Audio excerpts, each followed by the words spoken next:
Good evening, all. Welcome to Learners Academy.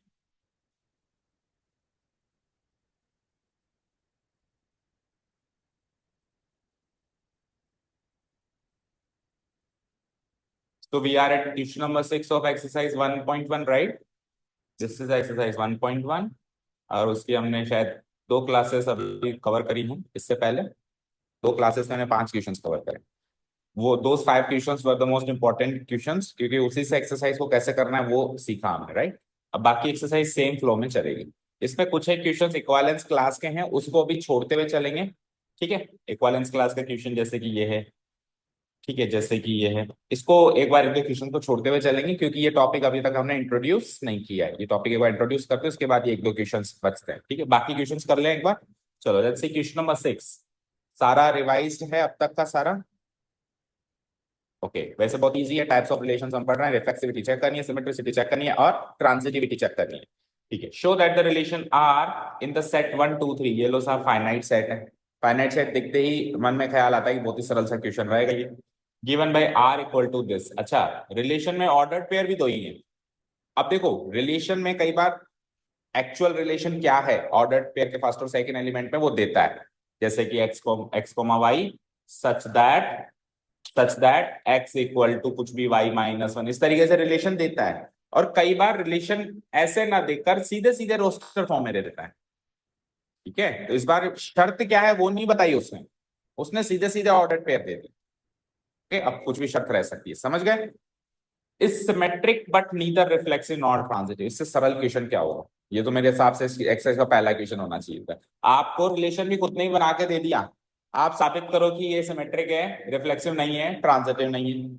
Reflexive नहीं है क्योंकि 1 2 3 है डोमेन में, तो 1 1 2 2 3 3 चाहिए। उसके बाद फिर ये रिफ्लेक्सिव भी नहीं है, ट्रांजिटिव भी नहीं है। ट्रांजिटिव क्यों नहीं है? 1 2 है, 2 1 है, पर 1 1 है क्या? टेस्ट लग के फेल हो रहा है। पर हाँ, ये सिमेट्रिक जरूर है क्योंकि एक ही ऑर्डर्ड पेयर है, उसका उल्टा मौजूद है। ठीक है, खत्म करो फटाफट, लिखो, start writing. Here the relation are in the set 1 2 3। Set को हम ए से मार्क कर देते हैं।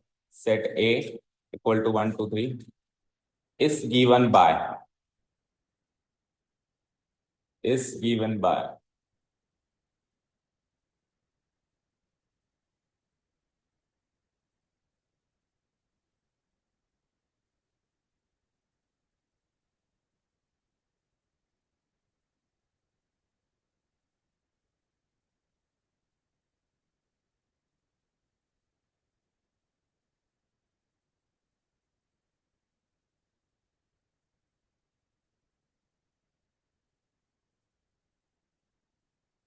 ठीक है, ओके। रिफ्लेक्सिविटी फेल करो क्विकली, क्रॉस एग्जाम्पल लो। बोलो कौन सा क्रॉस एग्जाम्पल लेना है? 1 1 here 1 belongs to domain A, but 1 1 does not belong to relation R। खत्म कहानी। does not belong to का साइन लगाओ। So the given relation is not reflexive।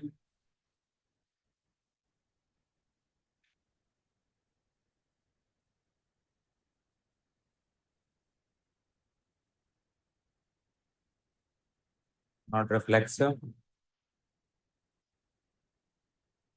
symmetricity।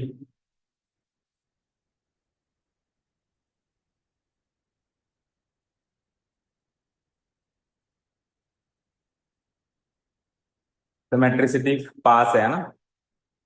तो symmetricity पास है तो दो ही एलिमेंट्स हैं, क्या लिखेंगे हम? हेयर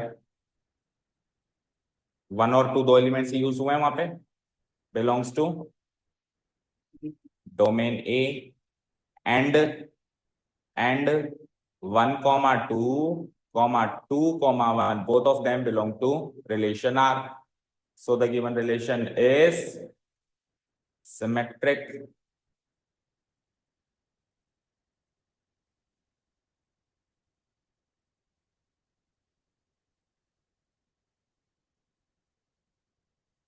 ट्रांजिटिविटी फेल करो।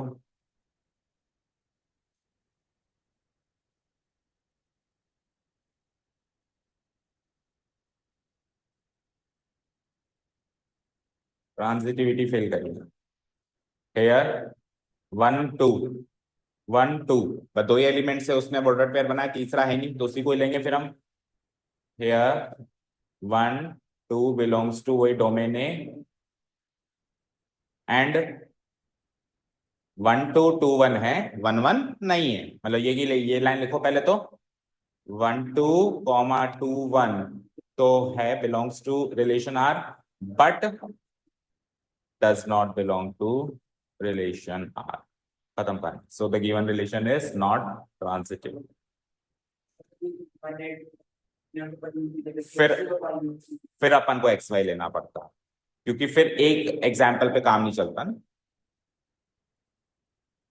सो the given relation either take x y या फिर A B. So the given relation is not transitive, है ना। क्लोजिंग स्टेटमेंट लिखना है तीनों को मर्ज करके, hence the given relation are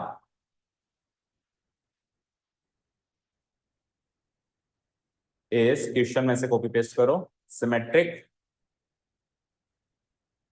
उसी की लैंग्वेज में लिख दो, but neither reflexive nor transitive.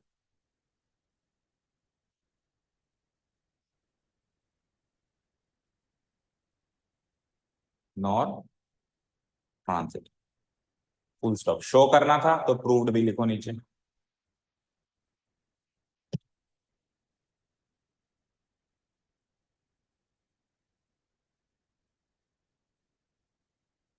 हो गया, डन। चले नेक्स्ट क्वेश्चन पे। Okay, next question, question number 7। Show that the relations are in the set A of all the books in a library of a college. किसी college की किसी library की सारी books हैं सेट ए में। Set A में क्या है, कोई कॉलेज है, उसकी सारी लाइब्रेरी की बुक्स उस सेट ए में, ठीक है। रिलेशन क्या है, एक्स कोमा वाई। अब ऑब्वियस बात है, सेट ए में बुक्स हैं तो ये एक्स और वाई भी बुक्स ही होंगी। भाई आप ऑर्डर्ड पेयर कहां से बनाओगे, डोमेन को डोमेन से बनाओगे, उसके अंदर के एलिमेंट्स क्या है, बुक्स हैं। तो आप एक्स और वाई को बुक मानना कि एक्स नाम की कोई बुक है और वाई नाम की कोई बुक है, राइट। तो एक्स और वाई का ऑर्डर्ड पेयर तभी बनेगा जब एक्स और वाई में सेम नंबर ऑफ पेजेस हैं। मान लो बुक एक्स में 100 पेजेस हैं और बुक वाई में भी 100 पेजेस हैं, तो एक्स कोमा वाई बन जाएगा। नहीं है तो नहीं बनेगा। मान लो एक्स में 100 पेजेस है और वाई में 110 पेजेस हैं, तो फिर x comma y does not belong to relation R हो जाएगा। समझ आया। जो जो सेम नंबर ऑफ पेजेस वाली बुक्स हैं उनका ऑर्डर पेयर बना सकते हैं इस relation. Okay, is an equivalence relation. अब देखो इक्वालेंस रिलेशन क्या होता है ये तो हमने समझ लिया है ना, जो रिफ्लेक्सिव भी हो, सिमेट्रिक भी हो, ट्रांजिटिव। इक्वालेंस क्लास क्या होती है वो नहीं समझा। जो इक्वालेंस क्लास के क्वेश्चन है उसको ओमिट करते हैं, ये तो हम कर सकते हैं क्योंकि तो इक्वालेंस रिलेशन का क्वेश्चन है ना। मतलब कुल मिला के तीनों पास हैं ये साबित कर सकते हैं। ओके, तीनों पास हैं तो ऑब्वियस बात है, हमको क्या लेना है फिर बताओ, एक्स वाई। ठीक है ना, फिर हमको मैथमेटिकल स्टेटमेंट्स, कोई क्रॉस एग्जांपल तो चलेगा नहीं, ठीक है। चलो सबसे पहले क्वेश्चन नोट डाउन करेंगे हम। Here set the relation R, बिल्कुल उसी की लैंग्वेज में लिख देंगे। The relation R in the set A of all the books in a library of a college is given by r equal to this पूरा chart यहां से लिखो।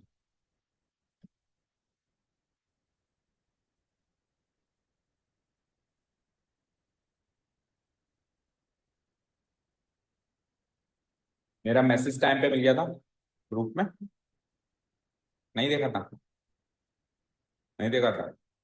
अच्छा, यहाँ केमिस्ट्री क्लास में पता चला, देखा करो एक बार, क्लास निकलने से पहले ग्रुप चेक कर लिया करो, ठीक है। मान लो कभी किसी दिन छुट्टी भी तो रख सकते हैं, फिर आना जाना आपका वेस्ट हो जाएगा।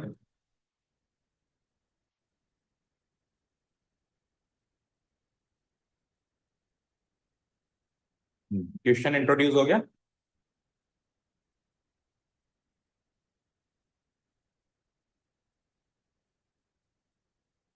स्ट्रक्चर थोड़ा चेंज करना पड़ेगा।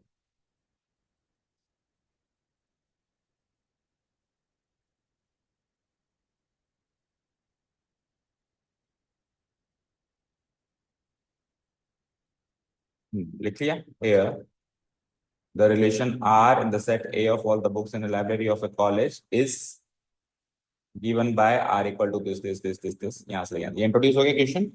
चलिए, तो अब रिफ्लेक्सिविटी पास करनी है, सिमेट्रिसिटी पास करनी है और ट्रांजिटिविटी भी पास करनी है। सबसे पहले वही सेम प्रोसेस, रिफ्लेक्सिविटी। ठीक है, तो रिफ्लेक्सिविटी में एक एलिमेंट, सिमेट्रिसिटी में दो, उसमें तीन, इसमें एक्स, उसमें एक्स वाई और उसमें एक्स वाई जेड। तो कैसे लिखेंगे बताओ पहली लाइन, बोलो। अच्छा, खुद को तो यकीन दिला लो पहले कि रिफ्लेक्सिविटी पास है।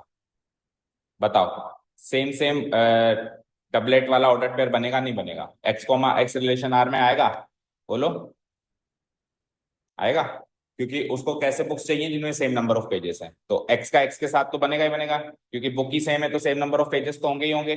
अच्छा, एक्स कोमा वाई है तो फिर वाई कोमा एक्स भी आएगा, क्योंकि एक्स और वाई में सेम नंबर ऑफ पेजेस है तो वाई और एक्स में भी सेम नंबर ऑफ पेजेस हैं। अच्छा, एक्स वाई है, वाई जेड है, तो एक्स जेड भी आएगा, क्योंकि एक्स और वाई में same number of pages, y z में सेम नंबर ऑफ पेजेस, तो एक्स जेड में भी सेम नंबर ऑफ पेजेस। खुद को यकीन दिला लिया, बस ये लैंग्वेज लिखनी है। ओके, चलो कैसे लिखते हैं बताओ। फर्स्ट लाइन क्या लिखते हैं? Take any x, for any x belonging to domain A, for any x belonging to domain A, we always have, इस तरीके की लैंग्वेज लिखते हैं ना, we always have x x belongs to relation R। Reason देना पड़ेगा, लेकिन क्यों? अब रीजन वाली लाइन उसके रिलेशन में से लिखो, लिखो उसका रिलेशन क्या है, x and y have the same number of pages, y की जगह बस एक्स लिख दो, as x and x will always have same number of pages। भाई x और x दोनों सेम ही किताब ले रहे हैं तो सेम नंबर ऑफ पेजेस होंगे होंगे, कोई सी भी बुक हो x, है ना, will always have same number of pages।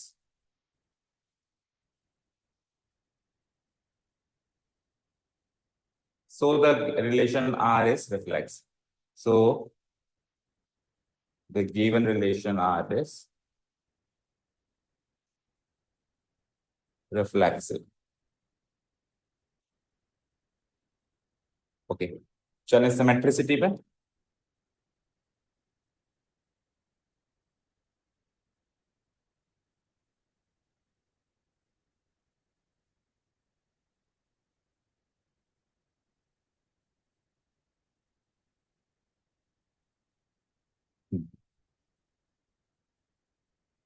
ठीक है, इसमें x और y, therefore any x y,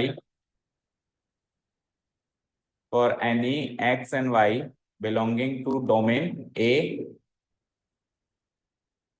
ठीक है, और अजम्पशन करना पड़ेगा। ठीक है, तो मान लेते हैं let x comma y belongs to domain relation R. फिर इसका रिजल्ट लिखना पड़ेगा। इसका रिजल्ट लिखेंगे हम इंप्लाइज करके। अब सामने स्पेस की मैं नीचे लिख देता हूं, आप सामने लिखना।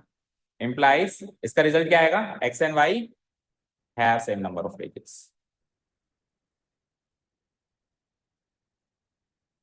और इसी लाइन को फिर अब अपने को उल्टा करके लिखना है। इसका रिजल्ट क्या होगा, x and y have same number of pages का रिजल्ट क्या होगा कि y and x have same number of pages. क्योंकि अब आपको y comma x, x comma y से वाई कोमा एक्स में तब्दील करना है, तो उसी स्टेटमेंट को तोड़ मड़ोड़ के उल्टा करके लिखना है, y and x have same number of pages.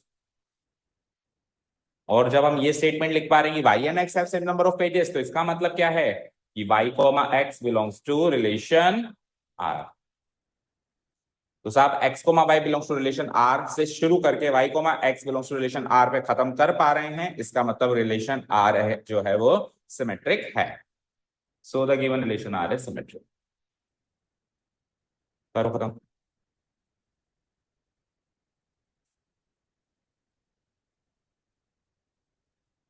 R is symmetric।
चले नेक्स्ट।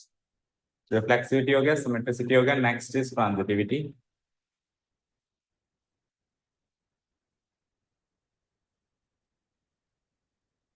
इसमें तीन ले लेते हैं।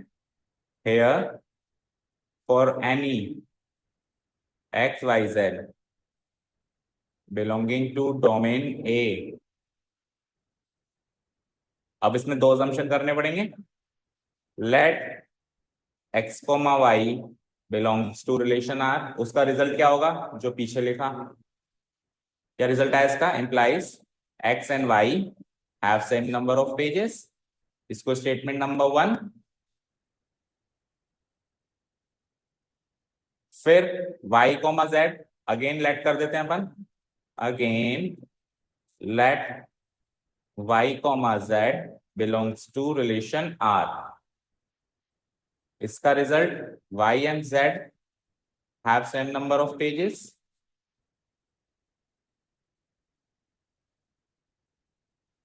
अब फिर दो इक्वेशंस को, दो स्टेटमेंट्स को यूज करके, statement number one, statement number two.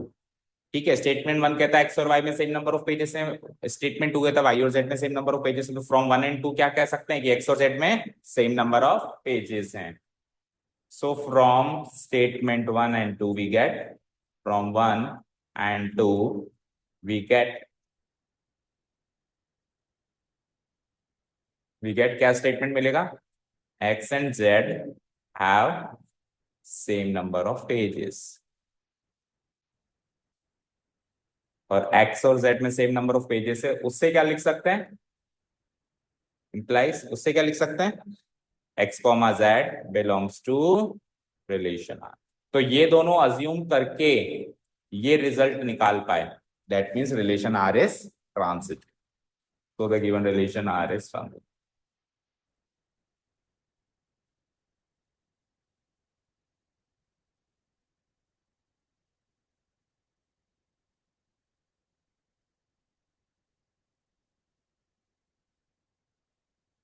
ठीक है, अब क्लोजिंग स्टेटमेंट क्या लिखेंगे?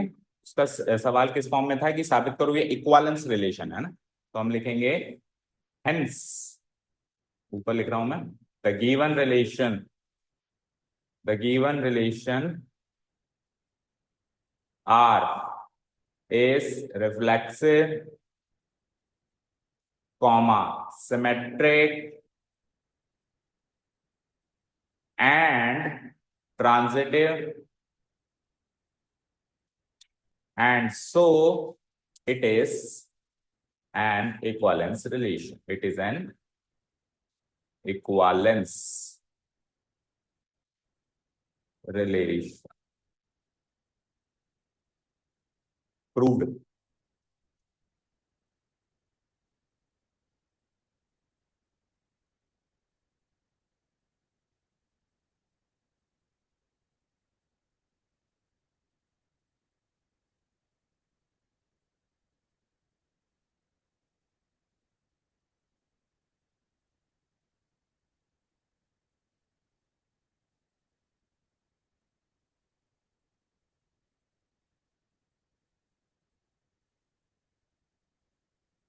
ठीक है, चले नेक्स्ट क्वेश्चन पे।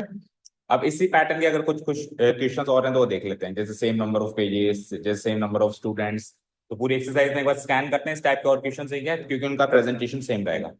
8 क्वेश्चन कहीं ना कहीं थोड़ा सा इक्विवेलेंस क्लास से रिलेटेड, मतलब 8 क्वेश्चन को अगर मैं यहां से लेके यहां तक पढ़ूं तब तक तो वो है जो हम कर चुके हैं, इक्विवेलेंस रिलेशन साबित करना है। लेकिन जो इसका सेकंड पार्ट है उसमें फिर इक्विवेलेंस क्लास क्या होती है वो थोड़ी सी नॉलेज चाहिए। तो फिर मैं चाह रहा हूँ कि इसको एक साथ ही कर लेंगे, पहले पढ़ लेंगे इसको, है ना। और 9th क्वेश्चन में भी आपको देखो, अगर आप यहां तक पढ़ो तो सेम वही बात, इतना तो आप कर सकते हो। लेकिन फिर जो आगे वाली जो चीज है, ये जो चीज हम समझना चाह रहे हैं, ये इक्विवेलेंस क्लास से रिलेट होती है। ठीक है, अच्छा क्वेश्चन नंबर 10 देखो, 11th है, फिर 12th है, 13th है, 14th है। चलो तो फिर एक बार क्वेश्चन नंबर 10th में हमको एग्जांपल्स देने हैं ना, कि 10th क्वेश्चन उल्टा क्वेश्चन है। ठीक है, अब तक क्या हो रहा था, रिलेशन खुद दे रहा था और प्रॉपर्टी पूछ रहा था। अब प्रॉपर्टी खुद दे रहा है और रिलेशन हमसे पूछ रहा है, तो ये उल्टा क्या क्वेश्चन है? 11, 12, 13, 14 जो इक्वेशन है ये करीब करीब उसी स्ट्रक्चर से मैच करते हैं जो अभी अपन ने किया है, तो इनको पहले कर लेते हैं। ठीक है, पढ़ें एक बार question number 11। Question number 11 is show that the relation, अब एक बार याद भी रखना क्या क्या स्किप किया अपन ने। 6 कर लिया, 7th कर लिया, 8th 9th दो क्वेश्चन स्किप किए हैं। आप चाहे पेंसिल मार्क कर लेना फिर भूल जाओगे। 8 9 स्किप किए, 8 9 10th 10 तीन क्वेश्चन स्किप किए और फिर सीधे 11th पे आए। और टोटल कितने इसमें 16, आगे के दो तो वैसे भी वही है एमसीक्यूज, क्वेश्चन 14 ही है ऐसे मान के चलो। तो 11 12 13 14 तो करते हैं, आज खत्म करते हैं। क्वेश्चन है show that the relation R in the set A of points in a plane given by R equal to, अच्छा सेट ए में क्या है, पॉइंट्स। पॉइंट्स समझते हो ना, ज्योमेट्री का सबसे छोटा जो इकाई होती है, यूनिट होता है पॉइंट। ठीक है ना, एक प्लेन के अंदर जितने भी पॉइंट्स हैं, एक प्लेन है साफ कार्टेशियन, कार्टेशियन प्लेन समझते हो, 2D प्लेन, एक 2D प्लेन है, उसमें जितने भी पॉइंट्स हैं वो सारे के सारे पॉइंट्स किसमें, सेट है। अब रिलेशन सुनो, पी क्यू। अब पी और क्यू क्या होंगे यहाँ पे बताओ, पॉइंट्स होंगे क्योंकि डोमेन में पॉइंट्स हैं, जैसे उसमें एक्स और वाई क्या थे, बुक्स थी। ठीक है, तो पी और क्यू क्या है, points. Distance of the point P from the origin is same as the distance of the point Q from the origin. मुझे बताओ यहां से लेके यहां तक ये रिलेशन समझ में आया क्या। भाई आपको सेट उसमें रिलेशन R में जो ऑर्डर्ड पेयर बनाने हैं, वो ऑर्डर्ड पेयर में क्या शर्त रखी गई है, वो शर्त समझ में आई क्या, समझ में आई।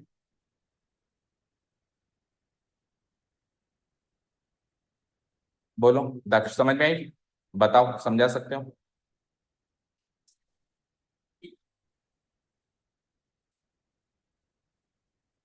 तुमको पता करना है, फिर निकाल के फिर क्या करना है। जैसे मान लो P से दूरी आई 5 सेंटीमीटर और Q से दूरी आई 6 सेंटीमीटर, अब ऑर्डर्ड पेयर कैसे बनेंगे,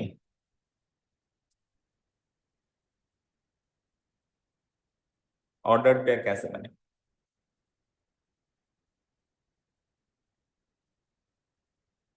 बताओ।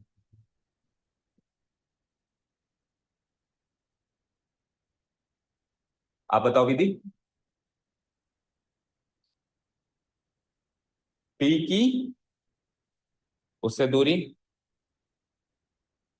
बराबर है तो फिर क्या होगा, अगर बराबर है तो क्या होगा, नहीं है तो क्या होगा।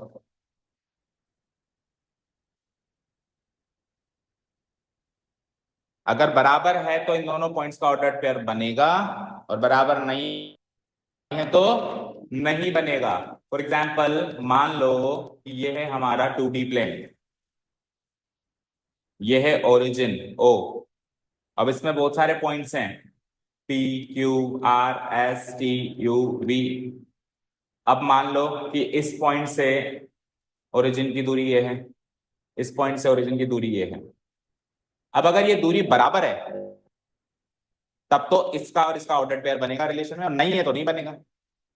जिस जिसका है उस उसका बनेगा। मान लो ये मान लो ये तीनों डिस्टेंस बराबर है, तो इसका इससे भी बनेगा, इसका इससे भी बनेगा, इसका इससे भी बनेगा, उल्टा भी बनेगा, सिमेट्रिक फॉर्म में बनेगा।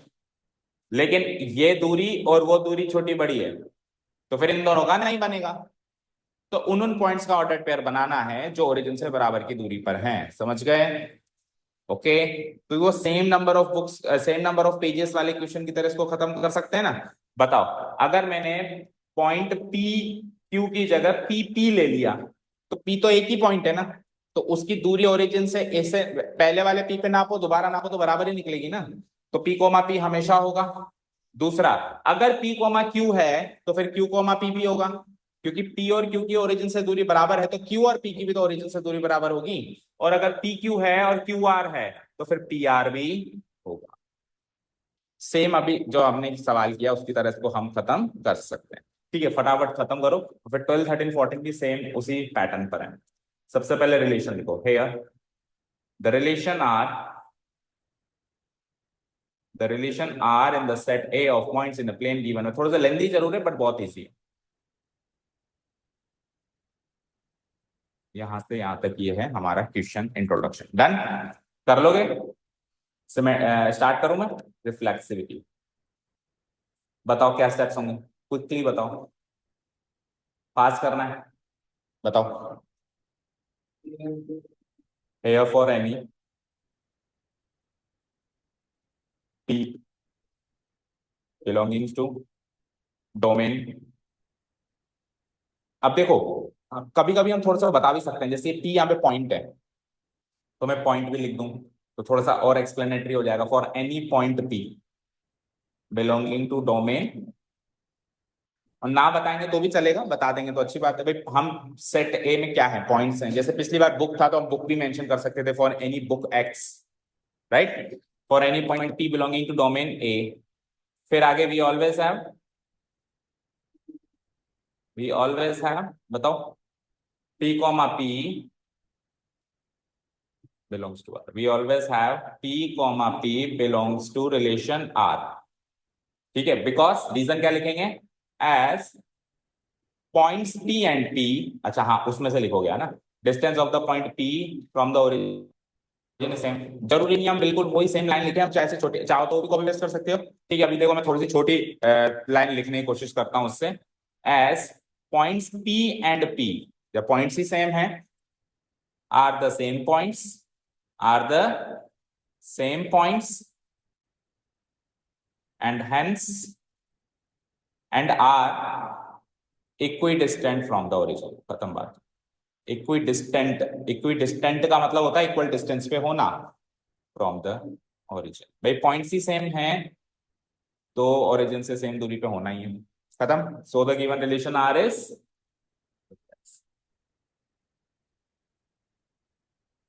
Relation R is reflex. ठीक है, चलो रिफ्लेक्सिविटी के बाद आइए अब।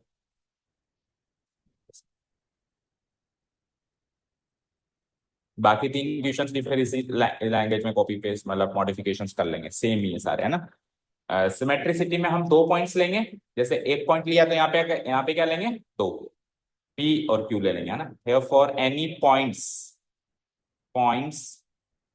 P comma Q belonging to domain A. और अब की बार जो है लेट करना पड़ेगा, let let P Q order pair P Q belonging to relation are.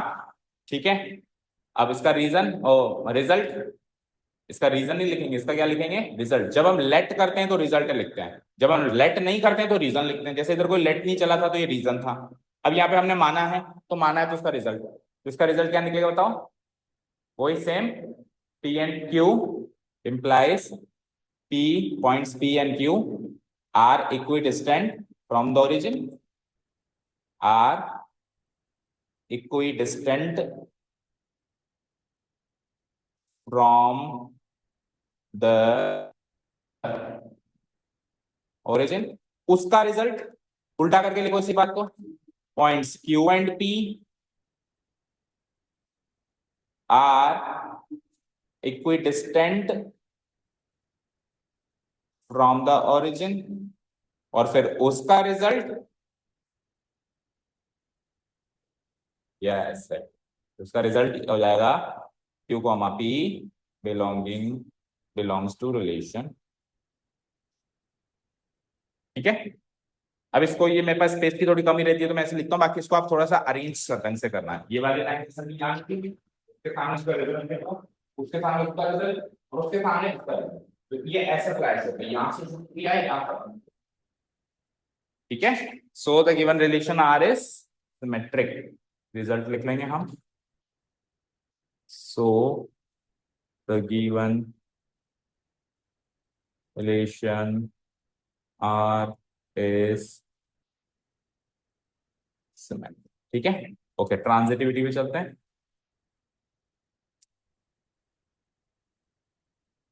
Transitivity तीन पॉइंट्स ले लें, here for any points P Q R, any points P Q R belongs to domain A, और assumption दो करने पड़ेंगे, let P Q belongs to relation R, again दूसरा क्या करना पड़ेगा, let Q comma R belongs to relation R। अब यहाँ पे याद रखना ये R तो पॉइंट है और वो R रिलेशन है ना, कंफ्यूज मत हो जाना, ठीक है। जैसे एक बार पहले भी आया था, ये R तो कुछ और आया था और ये R real number.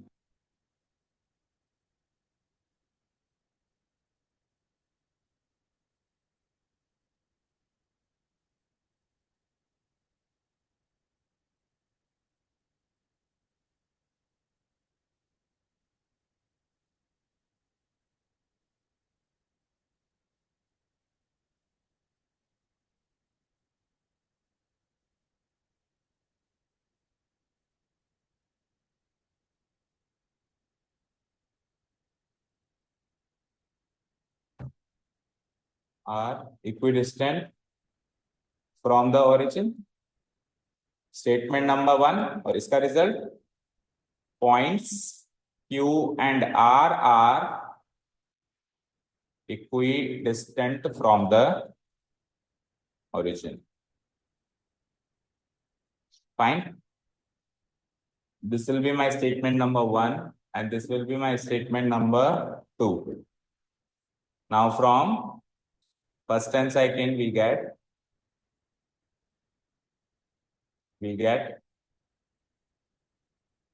points P Q, Q को एलिमिनेट किया तो P और R मिल गया, पॉइंट्स Q एंड R, तो P एंड R have नहीं are equidistant from the origin.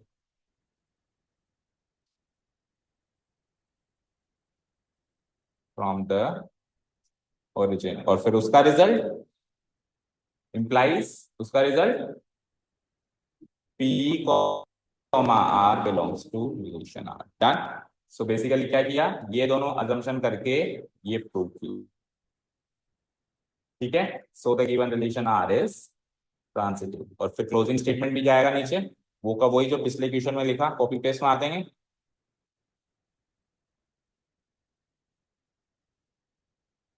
ठीक है, जो पिछले क्वेश्चन में लिखा ना। Hence the given relation R is reflexive, symmetric, transitive, so it is an equivalence relation, ठीक है। अब देखो सारे क्वेश्चंस में, देखो अगला क्वेश्चन पढ़ो, further show that the set of all points related two point P is the circle passing through points P with origin and centre. कहीं ना कहीं ये जो जितने भी आगे के सवाल है ना, वो कहीं ना कहीं इक्विवेलेंस क्लास से थोड़ा बहुत कनेक्टेड है, लेकिन अभी अपन ने इक्विवेलेंस क्लास पढ़ी नहीं है, तो इक्विवेलेंस क्लास वाले पॉइंट ऑफ व्यू से ना देखकर इसको एक जनरल क्वेश्चन समझ के हम सॉल्व कर सकते हैं। ऐसा नहीं कि वो नहीं पढ़ाते सॉल्व ही नहीं होगा, है ना, पढ़ते हैं। तो क्या कहता है ये अगला क्वेश्चन, इसका हर एक में एक एक्स्ट्रा क्वेश्चन है। फर्दर इतना तो शो कर दिया कि इक्विवेलेंस रिलेशन है, फर्दर आगे और शो करो, क्या शो करें, set of all points related to a point P। कोई P पॉइंट है, उससे रिलेटेड जितने भी पॉइंट्स हैं, उससे रिलेटेड जितने भी पॉइंट्स हैं, मतलब जैसे सपोज करो मैंने यहाँ पे सेकंड पायदान पे P लिखा और फर्स्ट पायदान पे कोई भी पॉइंट है, तो ये जितने भी पॉइंट यहाँ पे मैं Q लिखता हूं तो Q P से रिलेटेड है, R लिखता हूं तो R P से रिलेटेड है, T लिखता हूं तो T P से, तो जितने भी पॉइंट्स हैं उस प्लेन पर जो कि P से रिलेटेड है, याद रहे P ओरिजिन नहीं है, P ओरिजिन नहीं है, तो उन सारे पॉइंट्स इधर जैसे Q आ सकता है, T आ सकता है, R आ सकता है, S आ सकता है, तो ये जितने भी पॉइंट्स हैं इन सारे पॉइंट्स को कनेक्ट करें तो एक सर्किल बन जाएगा, एक सर्किल बन जाएगा जो कि पॉइंट P से पास होगा, और उस सर्किल का सेंटर क्या होगा, उस प्लेन का ओरिजिन होगा, ऐसा शो करो। समझ आया? अब इसको प्रैक्टिकली करके देखें। सपोज करो this is the 2D Cartesian plane जो हम बात कर रहे थे, okay.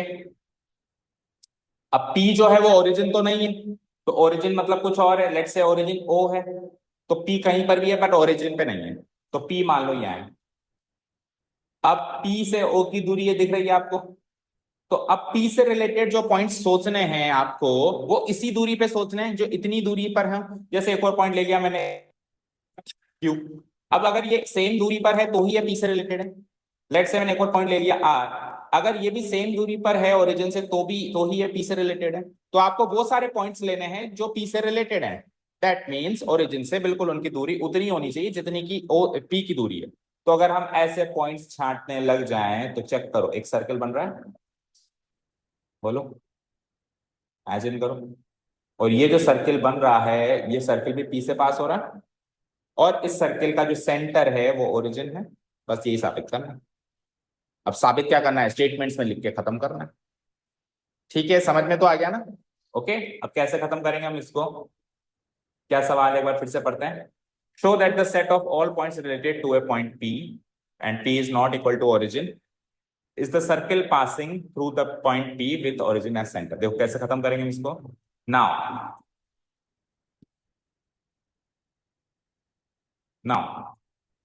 the set of all points the set of all points related to P related to point P and P is not equal to origin. The set of all points related to point P which is not equal to origin will contain all those points will contain all those points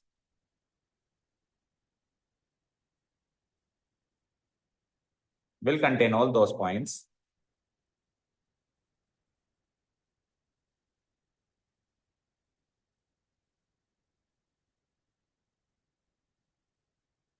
which are at the same distance, which are at the same distance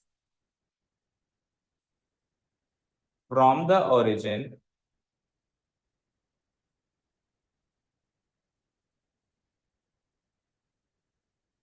as the distance of the point P from the origin. Point P from the origin. क्या लिखा हमने,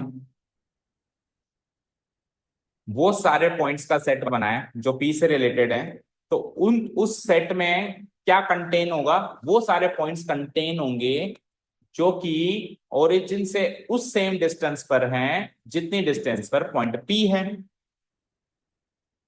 P को छोड़ के सारे points आ जाएंगे उस set में। Okay, and we know that अब अपन ये हमारी मैथमेटिकल नॉलेज से लिखेंगे कि हम जानते हैं कि वो सारे पॉइंट्स जो एक फिक्स पॉइंट से फिक्स डिस्टेंस पर हैं वो सर्किल बनाते हैं। हमने लोकस वाला चैप्टर पढ़ा था, चैप्टर 10 क्लास 10 में, आपको याद होगा लोकस। उस पर अपन ने सीखा था लोकस का मतलब होता है कि कलेक्शन ऑफ पॉइंट्स। तो हम उन सारे पॉइंट्स का कलेक्शन करें जो किसी दूसरे पॉइंट से सेम दूरी पर है, तो वो कलेक्शन हमको सर्किल देता है। उसी लाइन को हम कॉपी पेस्ट करेंगे कि हम इतना तो जानते हैं तो फिर ये भी सर्किल बनेगा। ठीक है, and we know that the collection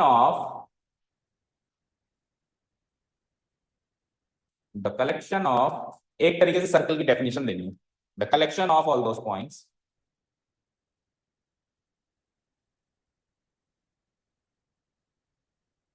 which are equidistant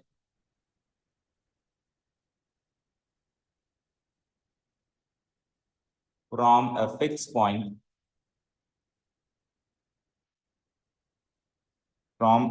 point forms a circle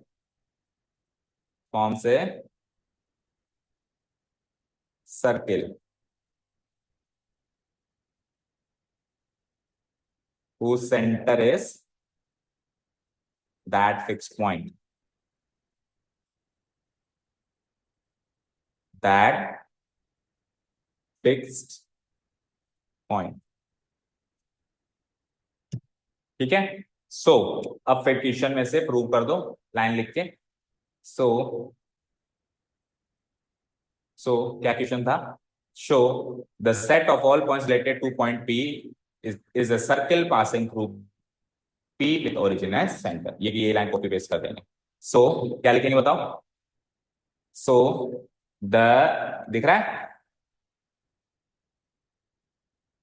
so the set of all points related to a point P not equal to circle is a circle passing through P with origin as center। Last में लिख देंगे prove. तो एक extra question बस ऐसे मानो जबरदस्ती का दिया हुआ है, थ्योरेटिकल क्वेश्चन है, अपने को खत्म करना है बस।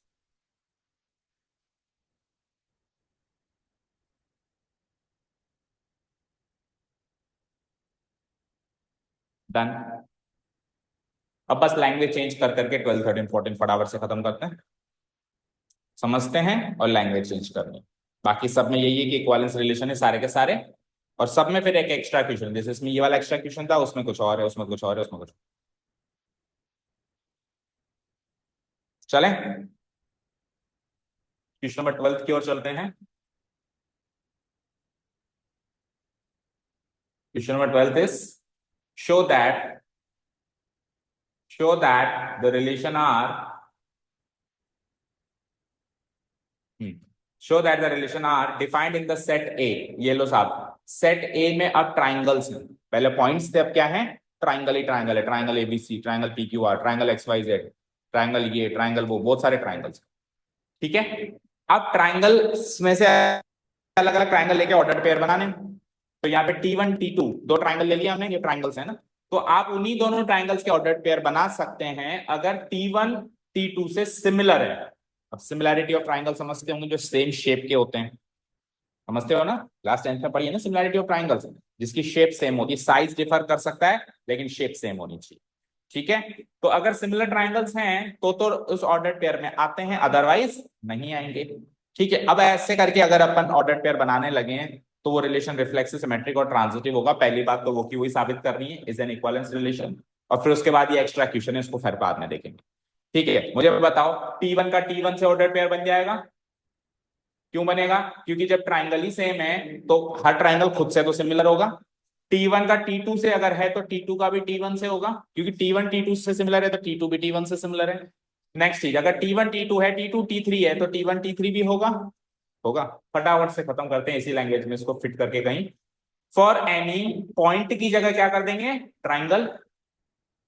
ठीक है, पहले तो क्वेश्चन में से लिखेंगे the relation R defined in the set A of all triangles R equal to this this this this, यहां से लिखें रिलेशन आर इज डिफाइंड, इस तरीके से खत्म करेंगे, मतलब इंट्रोडक्शन करेंगे। फॉर एनी पॉइंट की जगह क्या करेंगे बताओ, ट्राइंगल, और टी की जगह क्या करेंगे, T1। For any triangle T1 belonging to domain है, we always have T comma P की जगह क्या करेंगे, T1 comma T1, T1 comma T1। इसका रीजन क्या लिखेंगे, एस ट्राइंगल्स T1 तो खुद से सेम हमेशा ही क्या होगा, सिमिलर होगा। कैसे लिखेंगे हम, as triangles, triangle T1 and T1 are the same triangles, या फिर triangles T1 and T1 are the same triangles।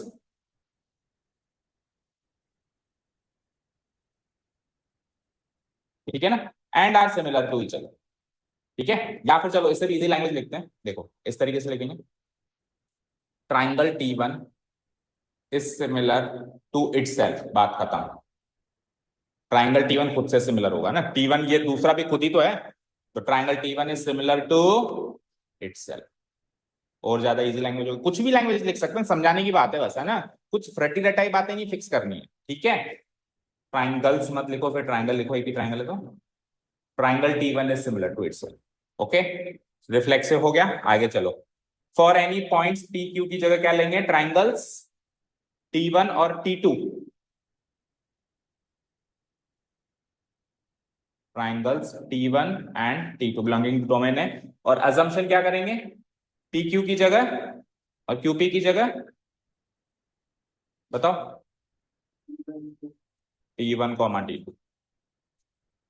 और इसको तो फिर हम सिमिलैरिटी को तो हम जरूरी भी नहीं है कि सिमिलर टू ऐसे करके लिखें, सिमिलैरिटी का तो साइन भी होता है हमारे पास, है ना, सिमिलैरिटी का साइन पता है ना, तो और ज्यादा हमको स्कोप मिल गया इसको जल्दी खत्म करने का। T1 comma T2 belonging to relation R, इसका रिजल्ट हम पूरा लिखने की जरूरत नहीं है कि T1 is similar to T2, हम ऐसे इसका साइन बना सकते हैं, T1 is similar to T2, है ना हमारे पास साइन मैथमेटिकली, चाहो तो पूरा लिख लो।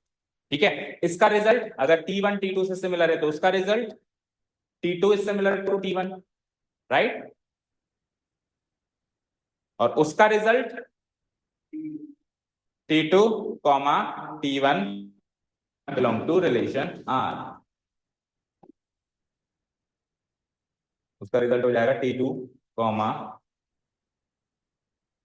T1 belongs to relation R। तो यहां से शुरू किया, यहां खत्म किया। सो the given relation R is symmetric. चले नेक्स्ट ट्रांजिटिविटी देखते हैं। तो पॉइंट्स की जगह ट्रायंगल्स कर देते हैं फटाफट। T1 T2 T3।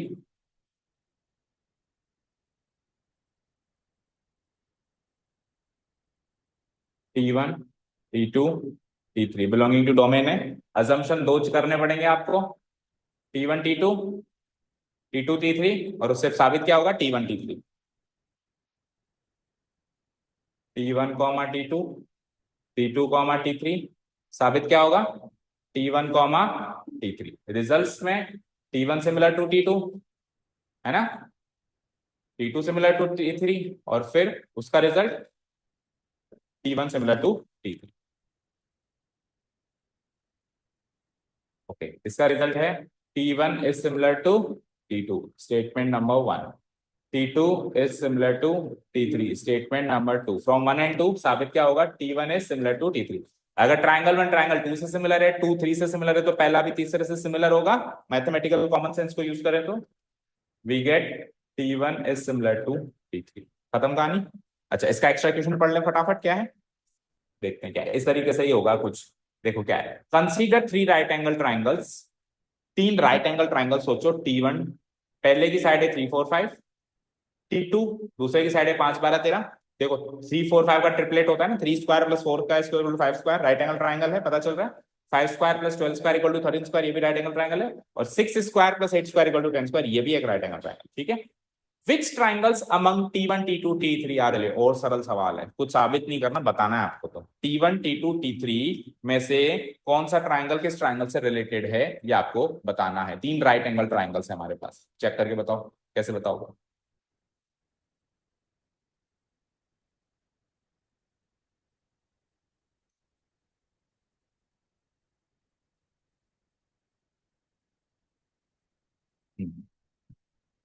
चेक करके बताओ, कैसे बताएंगे हम।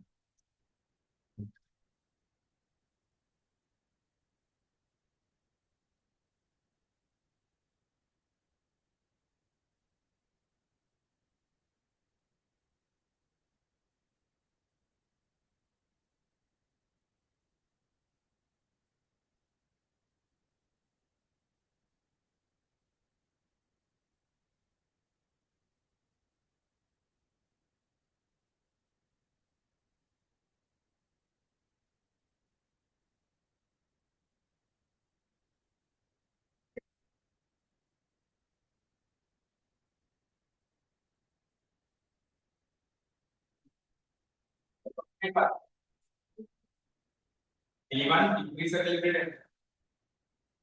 अच्छा, कौन से ट्रायंगल रिलेटेड है, जो कि सिमिलर है, जो कि क्या एक दूसरे से सिमिलर है। अब T1 है 3 4 5, साइड है इसकी, इसकी है 5 बार फिर इसकी 6 10। तो साइड्स को देखकर पता करो ना, कौन सिमिलरिटी ऑफ ट्रायंगल्स कैसे चेक करते हैं। जिसकी साइड्स प्रोपोर्शनल होती हैं वो ट्रायंगल सिमिलर होते हैं। सिमिलर ट्रायंगल्स की तीनों कॉरेस्पॉन्डिंग साइड्स प्रोपोर्शनल होती है ना बेटा। तो देखो 3 4 5, 5 12 13 और 6 8 10 में से किस किस की साइज प्रोपोर्शनल है, इसकी इससे प्रोपोर्शनल है ना। 3 का दुगना 6, 4 का दुगना 8, 5 का दुगना 10। या फिर रेशियो निकालो तो 3 का 6 से रेशियो 1/2, 4 का 8 से रेशियो भी 1/2, और 5 का 10 से रेशियो भी 1। तो रेशियो अगर कॉरेस्पॉन्डिंग साइज का रेशियो अगर इक्वल है तो दोनों ट्राइंगल सिमिलर होंगे। तो T1 T3 से सिमिलर है, that means T1 T3 triangles related है। समझ गया। ओके, इसको कैसे खत्म करेंगे हम। Here, three triangles, three right triangles, T1 with size this, T2 with size this are given, are given. Introduce कर दिया हमने, एक्स्ट्रा क्वेश्चन आर given, ठीक है, full stop. Now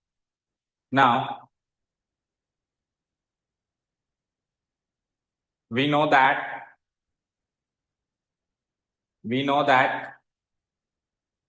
the corresponding sides, the ratio of corresponding sides of similar triangles of similar triangles is equal. The same. Is same. So considering the sides of triangle T1 and T3, we find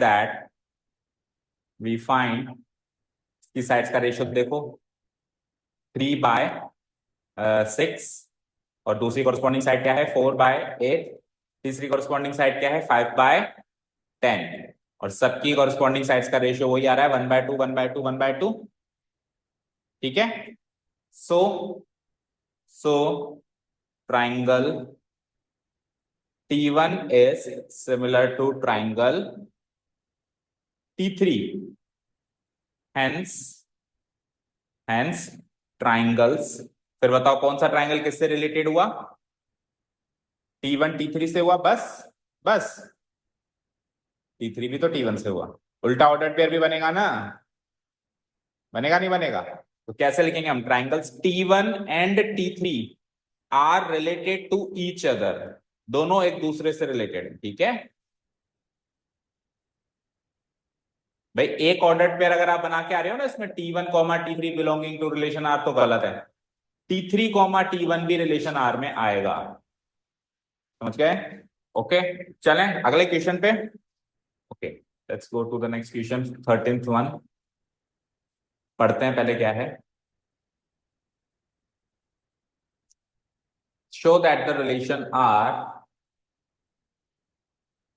defined in the set A of all polygons. अब polygons है इसमें, polygons मतलब any closed figure, छोटे छोटा polygon होता है triangle, फिर बड़ा क्वाड्रिलेटरल 4 साइड्स वाला, सबसे छोटा से छोटा 3 साइड्स वाला, क्योंकि क्लोज आप तभी कर पाओगे जब 3 साइड्स करोगे, 2 साइड से तो क्लोज कर ही नहीं पाओगे। 3 साइड्स का क्लोज फिगर ट्राइंगल, 4 साइड्स का क्वाड्रिलेटरल, 5 साइड्स का पेंटागन, 6 साइड्स का हेक्सागन, 7 साइड्स का सेप्टागन भी बोलते हैं, हेप्टागन भी बोलते हैं, दोनों नाम है, 8 साइड्स का octagon, then nonagon and then decagon, 10 sides के आपको नाम याद होने चाहिए। ठीक है, आगे चलते।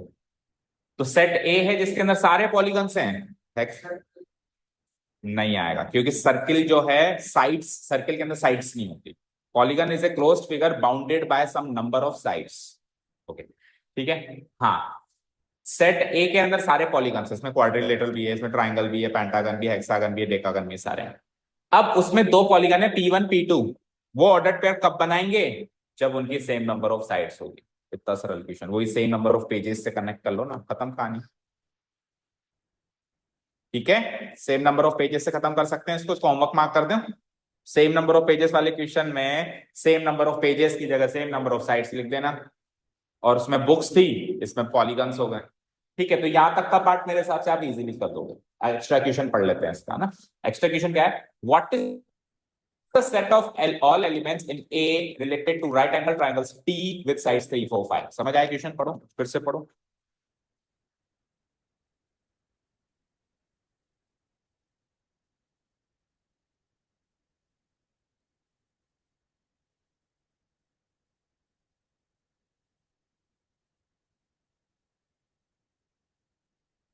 है? क्या कह रहा है?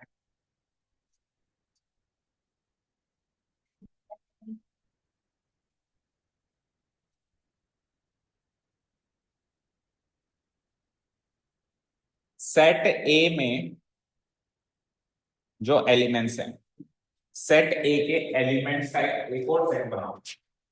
What is the set of all elements in A? In A का मतलब है ए से निकालने हैं आपको एलिमेंट्स, और एक सेट और बनाना है। और वो एलिमेंट्स कौन से होने चाहिए, जो कि राइट एंगल ट्रायंगल, टी नाम का वो राइट एंगल ट्रायंगल है, इसकी साइड 3 4 5 है, उससे रिलेटेड होंगे। तो मुझे बताओ वो सेट ए जो सेट होगा, जो हम अगला बना रहे हैं, उसमें कौन कौन से एलिमेंट्स होंगे, ऐसा ये पूछना चाह रहे हैं। समझाया सवाल? सेट ए में सारे पॉलीगन्स हैं, एक उसमें एक ट्रायंगल भी होगा, उसमें ट्रायंगल टी भी होगा, जिसकी साइड 3 4 5, राइट एंगल ट्रायंगल सारा पता चल रहा है, उसमें भी लिख दिया राइट एंगल। अब ये क्या कह रहा है, इस टी नामक एलिमेंट से यानी टी नामक ट्राइंगल से रिलेटेड जितने भी एलिमेंट्स है उस सेट ए में, उस सेट उन एलिमेंट्स का एक अलग सेट बनाओ। तो उस सेट में क्या क्या एलिमेंट्स होंगे, या कुल मिला के ऐसे पूछ रहा है कि टी से रिलेटेड कौन कौन से एलिमेंट्स है, चलो ऐसे टी से रिलेटेड कौन कौन से एलिमेंट्स होंगे बताओ उन पॉलीगन्स में से।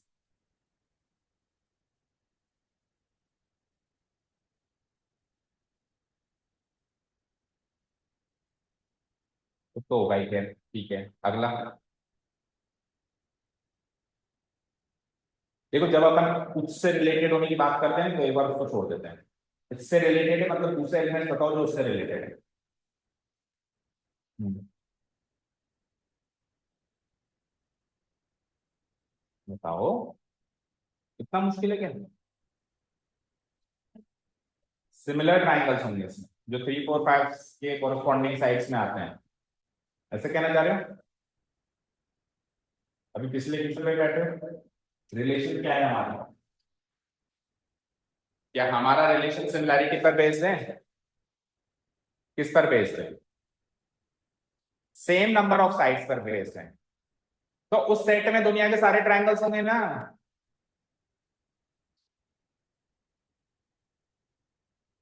उस इस टी से रिलेटेड जो एलिमेंट्स होंगे वो ऐसे पॉलीगन्स होंगे जिनकी 3 साइड्स हैं, क्योंकि आपको ऑर्डर्ड पेयर कैसा लेना है, ऐसे 2 पॉलीगन उठाने हैं जिनकी सेम नंबर ऑफ साइड्स हों। अब इधर ट्राइंगल उठा लिया तो इधर भी ट्राइंगल उठाना है, इधर क्वाड्रिलेटरल उठा लिया तो इधर भी क्वाड्रिलेटरल उठाना है, इधर पेंटागन उठा लिया तो इधर भी पेंटागन उठाना है। सेम नंबर ऑफ साइड्स के पॉलीगन सेलेक्ट करने हैं ना। तो क्या फर्क पड़ता है कि वो राइट एंगल ट्राइंगल है, क्या फर्क पड़ता है कि वो ट्राइंगल, वो दूसरा ट्राइंगल है, वो ट्राइंगल है तो ट्राइंगल की 3 साइड्स होती हैं। तो सारे के सारे ट्राइंगल्स इस चीज से रिलेटेड होकर बात खत्म। ऐसा भी मत कहना कि सारे के सारे राइट एंगल ट्राइंगल्स होंगे। राइट एंगल ट्राइंगल्स क्यों होंगे, जो नॉन राइट एंगल है, जो स्केलिन है, जो ऑब्ट्यूज एंगल ट्राइंगल, सारे ट्राइंगल्स इस चीज से रिलेटेड होंगे, क्योंकि बात तो केवल सेम नंबर ऑफ साइड्स की है। तो सारे ट्राइंगल्स की सेम नंबर ऑफ साइड्स होती है ना। ऐसा थोड़ा नहीं राइट एंगल ट्राइंगल की 3 साइड्स होती है और किसी और एंगल ट्राइंगल की 4 साइड्स होती है, ऐसा तो नहीं है। तो ये कंफ्यूज करने के लिए कुछ देता है, इसकी साइड 3 4 5 है, बच्चा कुछ और ही सोचने लग जाए। आप रिलेशन को, रिलेशन क्या है, सेम नंबर ऑफ साइड्स, समझे। कैसे खत्म करेंगे हम इसको।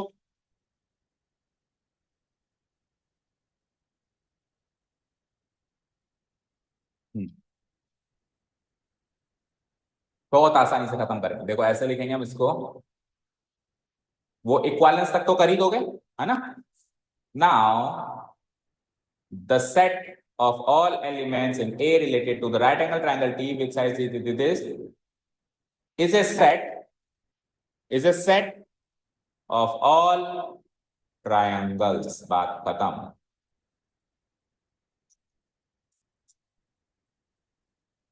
is a set of all triangles, बात ही खत्म हो गई।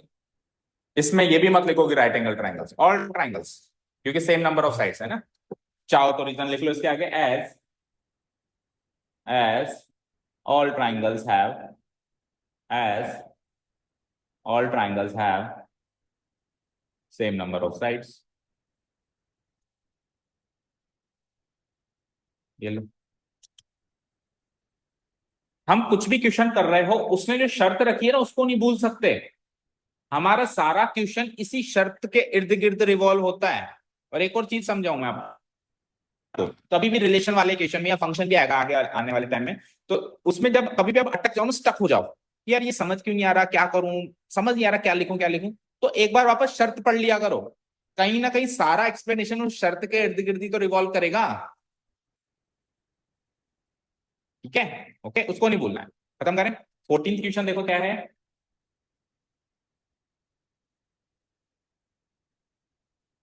क्वेश्चन नंबर 14 में ये लो, अब एक्स वाई प्लेन की लाइंस आ गई।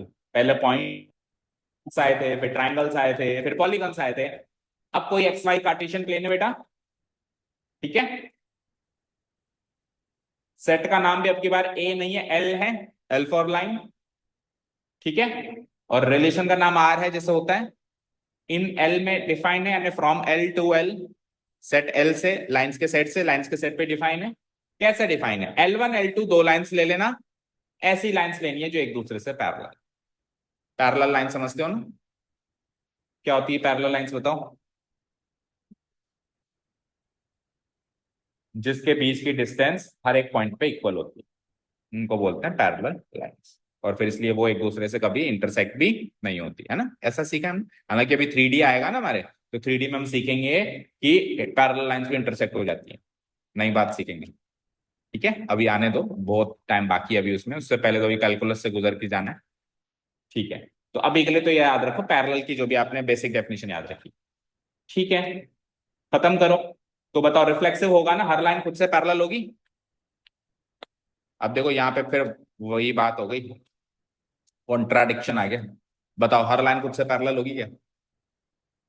अभी जो आपने डेफिनेशन बोली उसके हिसाब से तो नहीं होगी, क्योंकि पैरेलल लाइन की डेफिनेशन क्या है? जो इंटरसेक्ट नहीं हो। तो हर लाइन खुद से तो इंटरसेक्ट हो ही रही है, जैसे ये लाइन है, अब ये लाइन वापस में बनाऊं तो इंटरसेक्ट हुई ना, तो हर लाइन खुद से इंटरसेक्ट तो होगी ना, होगी कि नहीं होगी? तो फिर तो ये रिफ्लेक्सिव नहीं हुआ। जबकि ये बात तो गलत है, हर लाइन खुद से पैरेलल होती है। कैसे होती है? यानी कि पैरेलल होने की डेफिनेशन हमने थोड़ी बहुत गलत याद रख रखी है। जो ये वाला पार्ट है ना, उसको हटा दो। अब वो बचपन वाला पार्ट था, 9 10th 8th में सीखते थे कि जो कभी ना मिले वो पैरेलल होती है। अभी के लिए बेसिक डेफिनेशन यही याद रखो, जिनके बीच की दूरी बराबर हो, जिन दो लाइंस के बीच की दूरी हर पॉइंट पे बराबर हो। जैसे ये लाइन है, ये लाइन है, इस पॉइंट पे अगर 2 सेंटीमीटर की दूरी है तो इस पॉइंट पे भी 2 सेंटीमीटर की दूरी है, तो इस पॉइंट पे भी 2 सेंटीमीटर, और आगे कितना भी इसको एक्सटेंड कर लो, ये दूरी हमेशा 2 सेंटीमीटर की ही रहे। उनको कहते हैं ना पैरेलल, उनको कहते हैं पैरेलल। अब मैंने एक लाइन बनाई, उसके ऊपर दूसरी लाइन बनाई, तो जो पहले लाइन बनाई और जो दूसरी बाद में लाइन बनाई, उन दोनों के बीच की दूरी क्या है? 0। तो दूरी बराबर है ना हर जगह, इसलिए ये पैरेलल। ठीक है, समझ गए? अब इतनी ज्यादा एक्सप्लेनेशन नहीं देंगे हम तो सीधा लिख देंगे कि line is parallel to itself. जैसे इधर लिखा था triangle T1 is similar to itself, उधर खत्म करेंगे line L1 is parallel to itself. Line L1 अगर L2 से पैरेलल है तो बताओ जरा, L2 भी L1 से पैरेलल होगा? सिमेट्रिक हो गया। आगे बोलो, अगर L1 L2 से पैरेलल है तो L2 L3 से भी पैरेलल है, तो L1 L3 से पैरेलल होगा? ठीक है, बताओ, चेंजेस करवाओ यहाँ पे। ट्राइंगल की जगह लाइन लिख देते हैं, T1 की जगह L1 लिख देते हैं, fine. Line L1 belonging to domain A की जगह भी लिखना पड़ेगा ना, सेट का नाम भी चेंज हो गया, क्या है? L। ठीक है, T1 की जगह क्या लिखना पड़ेगा? L1 L1 belong to relation R. Reason क्या लिखना पड़ेगा? As line L1 is parallel to, similar की जगह पैरेलल टू इटसेल्फ। T1 की जगह line L1।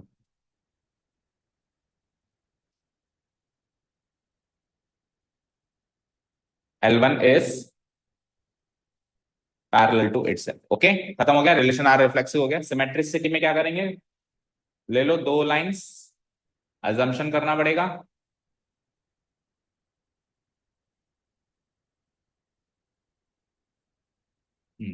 For any lines L1 L2 belonging to domain L, assume करते हैं कि L1 and L2 relation R में है, और L1 L2 रिलेशन आर में है, इसका रिजल्ट क्या निकलेगा? हम्म, L1 इज पैरेलल टू, चाहो तो वही पूरा स्टेटमेंट लिख दो, L1 is parallel to L2, नहीं तो पैरेलल होने का सिंबॉलिकल नोटेशन भी हमारे पास, लाइक दिस। ये सिंबॉलिक नोटेशन यूज कर सकते हैं, अदरवाइज पूरे लाइन में लिख सकते हैं। इसका उल्टा लिख देंगे हम, एज इट इज। ये L1 L2 से पैरेलल है तो L2 भी L1 से पैरेलल होगी, होगी। उसका रिजल्ट क्या हो जाएगा कि L2 L1 जो है वो भी रिलेशन आर में होगा। हो गया सिमेट्रिक, हो गया सिमेट्रिक। ठीक है, ट्रांजिटिविटी पे आओ, चेंजेस करो। 3 लाइंस ले लेंगे,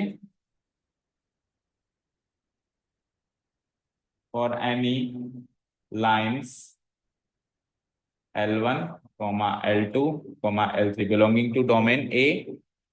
अजम्पशन दो करने पड़ेंगे, है ना?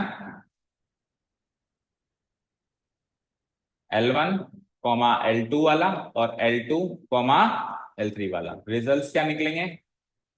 L1 पैरेलल L2 और L2 पैरेलल L3, और फाइनल रिजल्ट क्या आ जाएगा? L1 parallel L3, parallel L2 parallel L3 result हो जाएगा L1 पैरेलल L3, और फिर इंप्लाइज क्या हो जाएगा कि L1 L3 belongs to R, so the given relation transitive, वो लास्ट वाली लाइन लिखी देंगे, so the given relation is reflexive, symmetric and transitive, hence it is an equivalence relation proved लगा देना लास्ट में, क्योंकि शो करने का सवाल है। एक्स्ट्रा क्वेश्चन पे चलें इसके। ओके, इसका एक्स्ट्रा क्वेश्चन क्या है देख। आपको ये नहीं लग रहा कि एक तरीके से पुरानी मैथ्स रिवाइज हो रही है पूरी इसमें? पैरेलल होने के कॉन्सेप्ट, सिमिलर होने के कॉन्सेप्ट, तो पहला चैप्टर क्या है, एक तरीके से अब तक की 11 क्लासेस, 11 फर्स्ट से लेके 11 तक की मैथ्स को कॉन्सेप्ट को रिवाइज करवा रहा है, क्योंकि अभी ये बहुत डिटेल में जाएगा ना कैलकुलस में, जब हम जाएंगे तो उस समय ये डिस्कस करने का टाइम नहीं मिलेगा। सिमिलर उसमें भी काम आएगी ये सारी चीजें, सिमिलैरिटी, ये सारी चीजें काम आएंगी अभी, लेकिन वो डिस्कस करने का टाइम नहीं मिलेगा। तो ये इस चैप्टर के जरिए हम पूरा रिवाइज कर रहे हैं। अभी चैप्टर नंबर 11 का 10th चैप्टर था स्ट्रेट लाइंस, उसका क्वेश्चन है, आ जाओ। हाँ हाँ, y equal to mx plus equation use करेंगे इसमें। देखो क्या है, find the set of all lines related to the line L, line y equal to 2x plus 4। देखो लाइन को उसकी इक्वेशन से भी जाना जाता है, तो ये लाइन है। ये क्या कह रहा है, इस लाइन से रिलेटेड जितनी भी लाइंस हैं उसका सेट बनाओ। अब इस लाइन से रिलेटेड लाइंस वो होंगी जो इससे पैरेलल है, क्योंकि शर्त क्या है, ये है। तो अब अपने को ऐसी लाइंस सोचनी है जो इससे पैरेलल है। अब उसने लाइन का नाम नहीं दिया, इक्वेशन दी है, तो हम भी जो लाइन सोचेंगे उसका नाम नहीं सोचेंगे, इक्वेशन सोचेंगे। यानी ऐसी लाइंस की इक्वेशन सोचो जो इस लाइन से पैरेलल है। तो हमने क्लास 11th में सीखा है कि वो लाइंस पैरेलल होती है जिनका स्लोप बराबर होता है। तो अगर हम लाइन को कंपेयर करें उसकी स्लोप इंटरसेप्ट फॉर्म से, जिसमें m स्लोप होता है और c y इंटरसेप्ट में कहलाया जाता है, y एक्सिस को कहां इंटरसेक्ट किया वो वाला पॉइंट कहलाया जाता है। तो ये स्लोप है, इससे कंपेयर किया तो उसका स्लोप क्या आया। तो दुनिया की जितनी भी लाइंस जिसका स्लोप 2 है वो इस लाइन से रिलेटेड हो, क्योंकि दुनिया की जितनी भी लाइंस जिसका स्लोप 2 है वो इससे पैरेलल होंगी। समझे क्या? इस तरीके से खत्म करेंगे। ठीक है, देखो एक्सप्लेन करेंगे कैसे।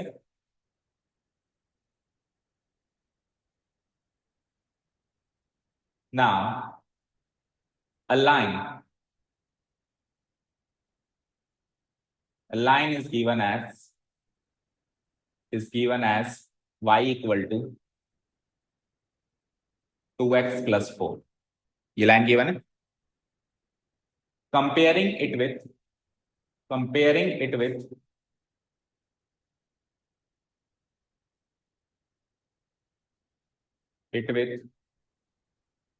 its slope intercept form, comparing it with its slope intercept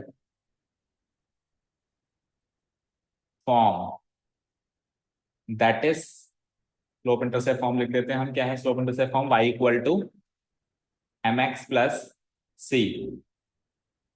we get, इससे कंपेयर किया इस इक्वेशन को, तो हमको m की वैल्यू मिल गई।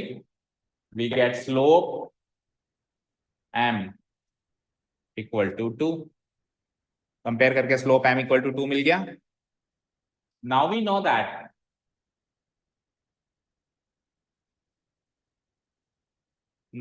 दैट अब अपन एक मैथमेटिकल स्टेटमेंट लिखते हैं या मैथमेटिकल नॉलेज पर बेस्ड एक स्टेटमेंट लिखते हैं। हम जानते हैं कि दुनिया की सारी लाइंस इनका स्लोप इक्वल है, वो पैरेलल होती है। Now we know that the slope of parallel lines is the slope of all parallel lines, या स्लोप ऑफ पैरेलल लाइंस लिखो, ऑल मत लिखो, of parallel lines equal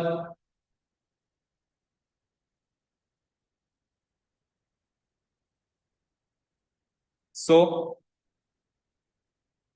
the set of all lines, yeah, the set of this जो भी उसकी language थी क्या थी, set of all lines, the set of all lines related to the given line, related to the given line will contain all the lines, will contain all the lines, उस set में सारी lines आ जाएंगी जिनका slope 2 है। ठीक है, will contain all the lines with slope equal to 2।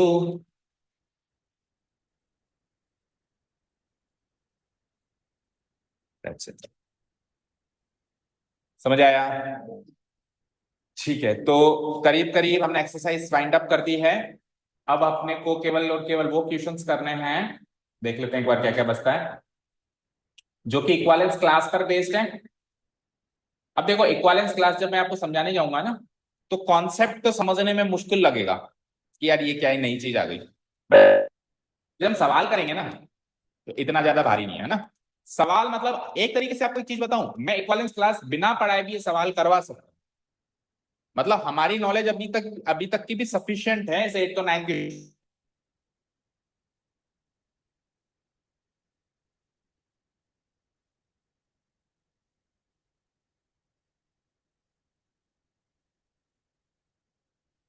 इसमें जो है इक्विवेलेंस क्लास का जिक्र है। अभी हम पीछे के अगर एक्सरसाइज 1 का इंट्रोडक्टरी पार्ट देखें तो इक्विवेलेंस की क्लास क्या होती है उसका पूरा लंबा चौड़ा चिट्ठा दिया हुआ है।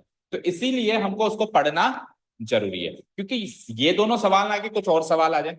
तो कल की क्लास में क्या करेंगे, आते ही सबसे पहले तो इक्विवेलेंस क्लास को इंट्रोड्यूस करेंगे, क्या चीज होती है देखेंगे, फिर 8वां 9वां क्वेश्चन करेंगे, 8वां 9वां 10वां। 8वां 9वां इक्विवेलेंस क्लास करें, 10वां फिर वही जनरल क्वेश्चन है, उल्टा क्वेश्चन है, और फिर ये लास्ट के 2 एमसी। कुल मिला के कल की क्लास में हमको ये वाला एक्सरसाइज खत्म करनी है एनी हाउ, ताकि परसों से अपन next part types of function.